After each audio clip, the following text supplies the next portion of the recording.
Преподобный старец Анатолий Оптинский. Память 7 февраля по новому стилю. Старец Анатолий был учеником старца Макария. Старец сам обучал преподобного Анатолия молитве Иисусовой. И он уходил далеко в лес, где и молился в уединении. Так как у старца Макария было очень много дел, то он благословил преподобного Анатолия, кроме него, по своим духовным запросам, обращаться еще к преподобному Амвросию. Старец так объяснял свой выбор. Он пошустрее. И преподобный Анатолий был одним из самых первых учеников старца Амвросия, преемника Макария. Так неисповедимыми путями приведены были в самое тесное общение эти двое святых, столь много потом вместе потрудившиеся для Шамардинской пустыни. Под мудрым старческим окормлением преподобных Макария и Амвросия преподобный Анатолий путем бдительного и неустанного духовного делания назидался чтением Слова Божия и аскетических писаний. Быстро преуспевал в духовном развитии, и уже тогда можно было видеть его будущее нравственное величие. Однажды приехал в Оптину святитель Игнатий Бринчанинов.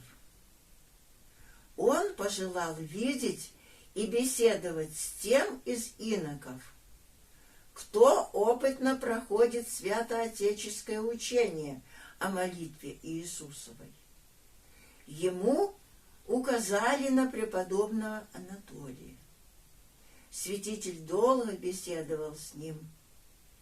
Беседа эта очень ему понравилась. Прощаясь с преподобным Анатолием, святитель не мог не выразить своего удивления и говорил, что рад был встретить такого образованного инока и опытного в духовных предметах, и знакомого со светскими науками. Возвращаясь к себе после беседы со святителем Игнатием, а пошел к нему только после двукратного приглашения, и то по приказанию старцев, преподобный Анатолий встретился со старцем Макарием, который шел к скиту, окруженный инокинями и другими лицами. Старец спросил преподобного: «Ну, что тебе сказал Преосвященный?» Преподобный Анатолий в простоте все передал ему. Тогда преподобный Макарий стал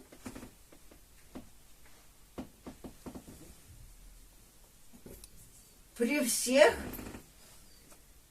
его бить палкой и говорить: «Ах ты, негодяй, вообразила себе, что он такой хороший. Ведь Преосвященный аристократ,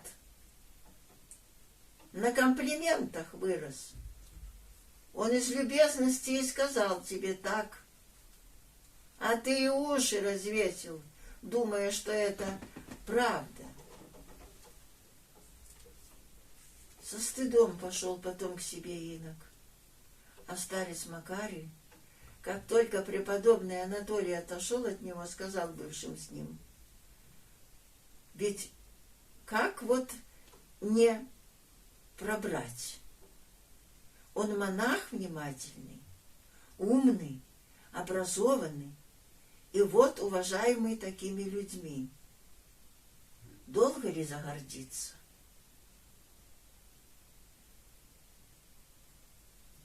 Когда умер старец Макарий, Преподобный Анатолий и преподобный Амвросий особенно сблизились между собой, потеряв любимого ими обоими старца и руководителя. Старец Амвросий, увидев, что преподобный Анатолий стал уже достигать меры высокого духовного устроения и созрел, чтобы наставлять других, постепенно стал водить его в свой старческий труд, делая своим сотрудником, подобно тому, как его вел в свое время преподобный Макарий. Преподобный Амвросий скоро выпросил преподобного Анатолия себе сначала в помощники, потом в благочинные, наконец, в скитоначальники. К старцу Амвросию после того, как он был сделан скитоначальником, преподобный Анатолий продолжал относиться с прежним почтением и, как и прочие, когда бывал у старца, становился на колени. Однажды старец Амвросий побеседовал с ним, стоявшим на коленях. Позвал туда же одну особу и, показывая на преподобного Анатолия, сказал: «Рекомендую, мой начальник», преподав этим поучительный урок смирения. По должности духовника, скитоначальника, преподобный Анатолий был великим и самоотверженным тружеником. И в этих должностях был поистине достойным преемником своих пресноблаженных предшественников. Ничто не ускользало от его взора, и он ревностно заботился как о духовном преуспеянии братьев, так и покоил их, устраивая получше их жизнь с ее несложными и строгими порядками скитской жизни.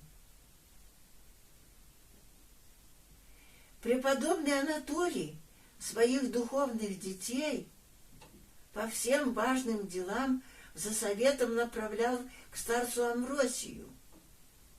Но старец Амвросий при таких случаях всегда спрашивал: «А что сказал Анатолий?» И когда узнавал, что тот не советовал так делать, как просили, и сам не давал своего благословения. Игуменья Шамардинской пустыни, мать София, не раз говаривала, что хороший монах ничем не отличается в приемах обращения от самого благовоспитанного аристократа. Но разница между ними есть и большая. Аристократ держит себе с тактом и с приличия, а примерный монах из убеждения и любви к ближним. И как на образец для подражания указывала в этом случае на преподобного Анатолия. К преподобному Амвросию шамардинские инокини обращались как к старцу, а к преподобному Анатолию как к отцу, который входил всегда во все их нужды и редко кому при встрече не задавал вопроса: «А у тебя все есть?»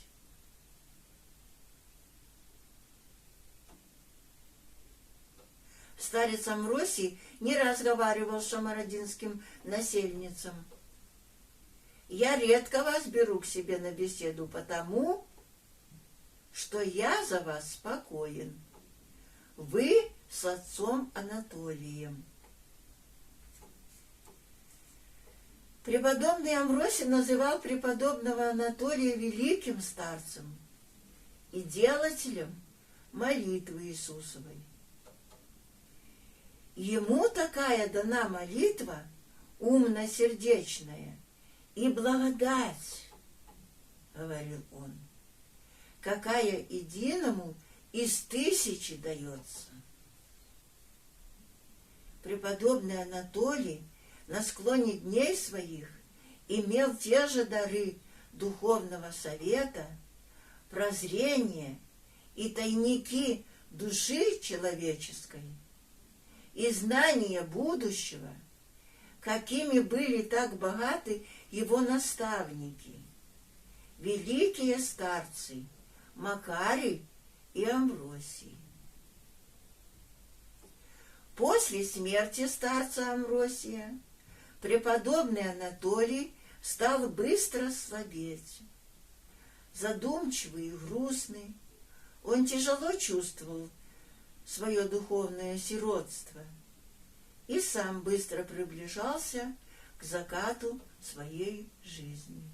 В конце 1892 года он ездил в Санкт-Петербург и Кронштадт повидаться со святым праведным Иоанном, которого давно чтил, и посоветоваться с врачами. Вместе с отцом Иоанном Кронштадтским преподобный Анатолий служил в память старца Амвросия 10 октября и утешился беседой с ним. Врачи же нашли у него слабость сердца и отек легких.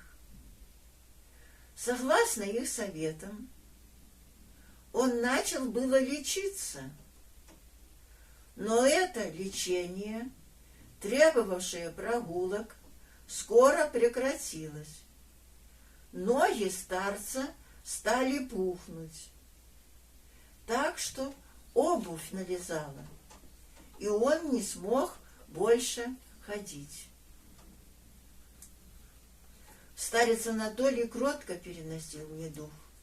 15 декабря 1893 года он тайно принял схиму, о чем знали только его духовник, отец Геронтий, да несколько близких лиц.